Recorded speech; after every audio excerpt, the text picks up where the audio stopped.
नमस्कार, कड़क बात में आपका स्वागत है। और हम आज बात करेंगे फिर से डोनाल्ड ट्रंप की।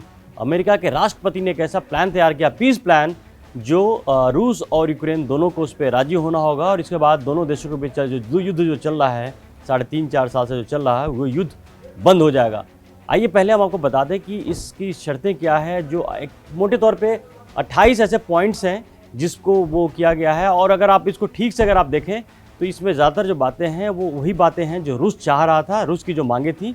यानी कि मिला जुला कर की स्थिति है, ये पूरा का पूरा जो प्रस्ताव है रूस की तरफ झुका हुआ है। और यूक्रेन को एक तरह से अमेरिका ने अल्टीमेटम दिया है कि या तो इस प्लान को मानो और युद्ध को ख़त्म करो, वरना अमेरिका उस आगे एक्शन लेगा और तमाम चीज़ें धमकाने की बात है। इसमें जो सबसे इंपॉर्टेंट बात है बता दें कि इसमें जो अमेरिका का ये कहना है कि अगर ये सहमति बन जाती है दोनों पक्षों की, तो उसमें क्रीमिया, दोनेस्क और लुहांस्क जो है जो तीन ऐसी जगह हैं जिस पे रूस भी लगातार, क्रीमिया पे आपको पता है कि ऑलरेडी पहले से कब्जा है, 2014 में कब्जा कर लिया था। उसके बाद बाकी लुहांस्क और दोनेस्क में भी वो ऑलमोस्ट कब्जा कर चुका वहाँ पर। तो जो रूस चाहता था ऑलमोस्ट उसकी बातें हैं, ये तीनों के तीनों रूस को मिल जाएंगे।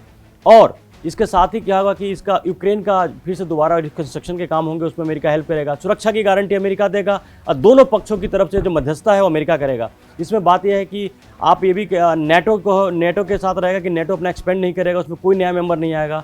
अगर आपको याद दिला दें कि रूस ने जो हमला किया था यूक्रेन पर, उसमें यही बोला गया था कि उस समय यूक्रेन नेटो का मेंबर बनने जा रहा था, उसके खिलाफ रशिया धमकाता रहा। जब यूक्रेन नहीं माना तो उस पर हमला कर दिया गया। तो अब ये बात फिर से आ गई है कि अगर इस सहमति बनती है तो इसमें नेटो अपना एक्सपेंशन नहीं कर पाएगा, यानी यूक्रेन कभी भी नेटो का मेंबर नहीं बन पाएगा।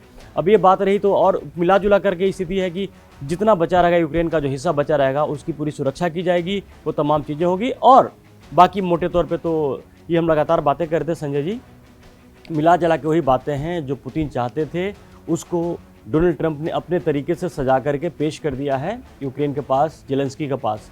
और एक तरह से देखा जाए तो धमकी दी है। ये ऐसा नहीं कि कोई रिक्वेस्ट किया गया है कि अगर या तो मानो या वरना फिर जो स्थिति है आपकी वो फिर से वही हो जाएगी। इसके पीछे एक और जो सबसे बड़ी इंपॉर्टेंट बात ये भी है कि रशिया को वैश्विक मंचों पर, जैसे G8, जिस आपको हमें पता ही है कि G8 पहले हुआ करता था, रशिया को हटा के तो G7 हो गया। G8 जैसे उसमें G8 फिर से बनाया जाएगा जिसमें रशिया को शामिल किया जाएगा और उस पर तमाम प्रतिबंध हटा लिए जाएंगे। यानी कि रशिया फिर से दोबारा जो पहले जो स्थिति थी दुनिया के वो देशों में, तमाम देशों में शुमार हो जाएगा वो। तो मिला जुला के तो कहानी वही आ गई कि रशिया के बल्ले बल्ले, इसमें यूक्रेन का तो कुछ पक्ष ही नहीं रहा। बिल्कुल ये बात है। और आप देखिए, अगर ट्रंप, कुछ समय पहले भी ट्रंप ने सेम यही बात कही थी कि यूक्रेन जो स्थिति है वहीं पर उसी यथा स्थिति पर समझौता कर ले कि रशिया की फौजें जहां तक पहुंच गई हैं वो हिस्सा वो रशिया को दे दे और बाकी को मान ले कि जितना उसके पास बचा हुआ वो उसी का अपना हिस्सा है, उसी पर संतोष कर ले। कुल मिला के आप देखें कि मुझको याद आता है जब G8 या G20 का सम्मेलन हो रहा था और ट्रंप उसमें गए हुए थे और ट्रंप ने साफ कहा कि रशिया को जो आपने इससे बाहर किया है वो गलत किया है, रशिया को इसमें जरूर होना चाहिए था। ये आज से 2-3-4 महीने पहले की बात है। उन्होंने वो कहा कि बिल्कुल। तो ये कुल मिलाकर कि ये थोड़ा सा ये बात सही है कि ट्रंप अभी तक का जो इम्प्रेशन वही है कि ट्रंप वही भाषा बोलते हैं जो पुतिन चाहते हैं, जिससे पुतिन खुश हो जाए, हाँ, जिस पे पुतिन की सहमति होगी। हाँ, जिस पे पुतिन की सहमति, जिस पे पुतिन कोई भी गलत मतलब उसको खारिज कर दें। तो ये तो है। और देखिए अब इसमें कौन नुकसान में आया? यूक्रेन आया। आप देखिए यूरोपीय देश और अमेरिकी जब बाइडेन राष्ट्रपति थे, उनके उकसावे में आकर के वो नाटो का सदस्य बनने वाला था। उन्हीं के उकसावे में उन्होंने हवा भरी और ये खड़े हो गए और जो है इनको रूस के खिलाफ लड़ाई झेलनी पड़ी। तो आप नुकसान में है वो। उस समय जो है अगर वो रूस की बात मान लेता, नाटो की तरफ नहीं जाता, उसकी अपनी जमीन भी बनी रहती, सारी कुछ रहती, वो वहां पर उसकी इकोनॉमी भी नहीं बिगड़ती और उसका देश उसी तरह से चल रहा होता। केवल रूस की एकमात्र शर्त थी कि भाई नेटो के तो मेंबर नहीं जाओगे। लेकिन अब क्या हुआ? बल्कि अगर इसका उल्टा अगर उस समय यूक्रेन किया होता कि रशिया से दोस्ती अगर की होती तो रशिया प्रोटेक्शन भी देता और तमाम वो चीजें भी होती। और रशिया यही कह रहा था कि तुमको उसकी तरफ जाने की जरूरत क्या है, हम तुम्हारा प्रोटेक्शन करेंगे, हम तुम्हारा प्रोटेक्शन करते रहेंगे हमेशा की तरह से। अब लेकिन देखिए नई स्थिति क्या है कि यूरोपीय लोगों को अपना विश्वास पात्र मानने की, अमेरिका को अपना विश्वास पात्र मानने की, यूक्रेन ने जो भूल की वो उसका वो खामियाजा कहीं का नहीं रहा। और अमेरिका और यूरोप के देश इसमें चुपचाप बैठे हुए हैं। वो ये कतई इसमें ये नहीं कह रहे कि ट्रंप ने जो ये शर्तें लगाई हैं शर्तें गलत वही है, यूरोप के किसी बड़े नेता की अब तक कोई इस पे कमेंट नहीं। इसका मतलब है कि याद कीजिए जब गाजा की भी जब प्लानिंग हुई थी, शांति वार्ता की बात हुई, तो जो बातें लेकर के आए थे डोनाल्ड ट्रंप, तो उसके पहले लोगों से बात कर चुके थे।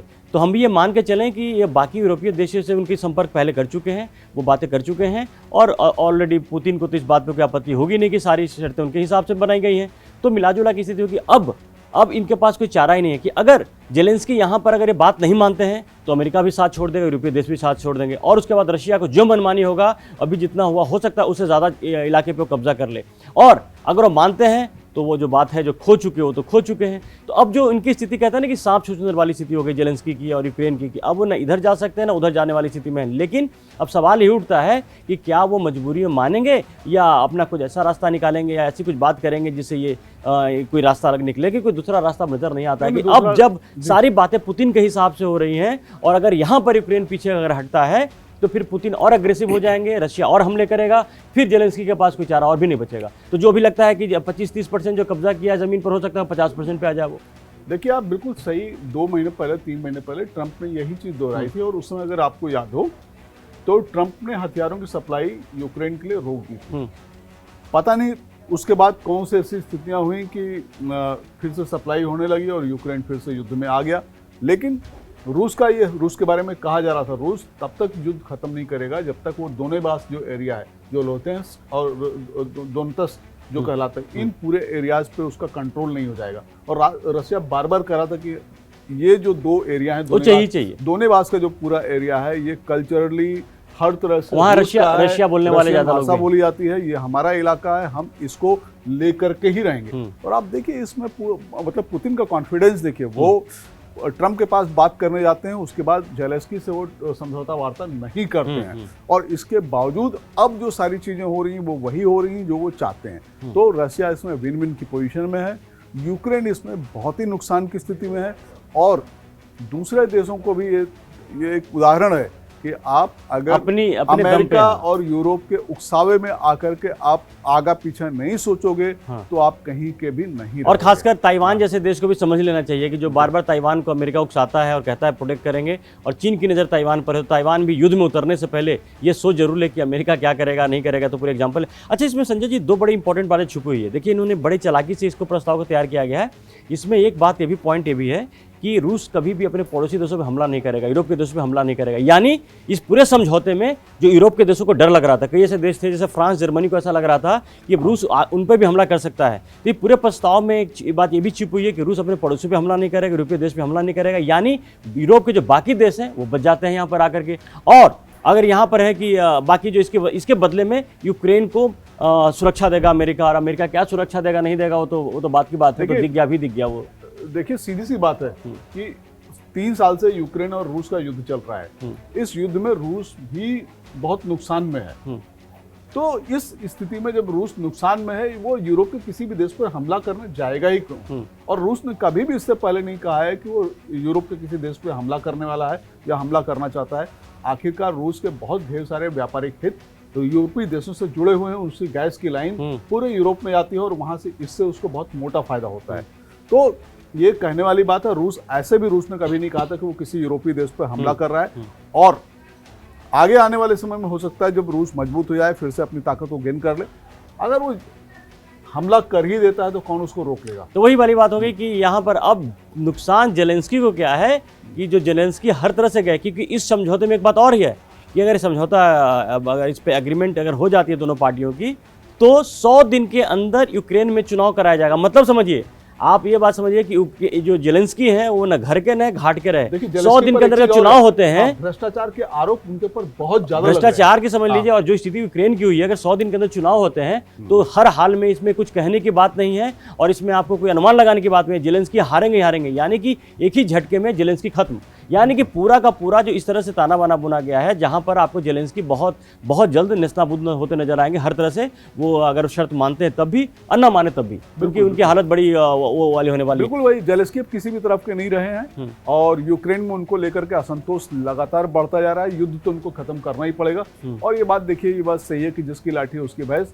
बड़ा जो साहूकार होता है, बड़ा जो देश होता है, वो छोटे देश को छोटी मछली को दबा ही लेता है और वो कुछ नहीं कर पाता। ये सीख यहाँ पर आपको सीखनी चाहिए। और दूसरे, अमेरिका दुनिया में केवल एक ही देश का किसी भी तरह से किसी भी स्थिति में सपोर्ट करेगा, उसको बचाएगा, वो है इजराइल। बाकी कोई देश नहीं है, न ताइवान है, न कोई, वो तो दिख गया, वो तो साफ, न जापान, वो तो साफ दिख गया। और ये यूक्रेन दुनिया के बाकी उन देशों के लिए बहुत बड़ा सबक है जहां पर अमेरिका उनका शुभचिंतक बनता है, दोस्त बनता है। तो अगर आप ये लड़ाई करें तो अपने दम पे करें, सोच समझ के करें, क्योंकि फिर अमेरिका जिस तरह से हालत में लाके छोड़ता है, जो यूक्रेन की स्थिति है वो वाली स्थिति सबकी बननी है। तो मिला जुला की स्थिति यही बन गई कि अब पुतिन के दोनों हाथ में लड्डू हैं। अब वो किसी भी तरह से, अगर ये समझौता होता है तब भी उनके हाथ में लड्डू है, और नहीं होता तब भी लड्डू है, कि इसके बाद फिर वो यूक्रेन को किसी लायक छोड़ेंगे भी नहीं कि कोई समझौता हो पाए। तो मिलाजुला की स्थिति यही दिख रही है कि जेलेंस्की के पास इस समझौते पर हस्ताक्षर करने, साइन करने के अलावा कोई दूसरा विकल्प है नहीं, और पता नहीं क्या विकल्प लेकर के आते हैं। वैसे इस समझौते पर ही लिखते हुए अपनी बर्बादी की वो आखिरी, जो कहते हैं ना कि आखिरी हस्ताक्षर भी इसी पे वो करेंगे, क्योंकि जेलेंस्की इसके बाद आपको कहीं दिखेंगे नहीं कि 100 दिनों के अंदर वहाँ चुनाव होगा, और चुनाव में उनका क्या हाल होगा वो अभी से ही आप सबको अंदाजा इसका होगा ही होगा। तो इस पूरी तमाम घटनाओं पे हमारी नज़र बनी, क्योंकि आने वाले टाइम में अगले 2-4 दिनों में इस पर बड़ी डेवलपमेंट होनी चाहिए, और जो कि दिख रही है, क्योंकि तमाम देश एक्टिव हैं, पूरे यूरोप का देश और अमेरिका एक्टिव है इसमें कुछ ना कुछ बड़ा डेवलपमेंट होने वाला है। इस पर आप नज़र बना के रखिए, और तमाम जो अपडेट्स होंगे आपको हम देते रहेंगे। अभी तक आपने कड़क को सब्सक्राइब नहीं किया तो जल्दी जाकर सब्सक्राइब कीजिए। फिलहाल के लिए धन्यवाद।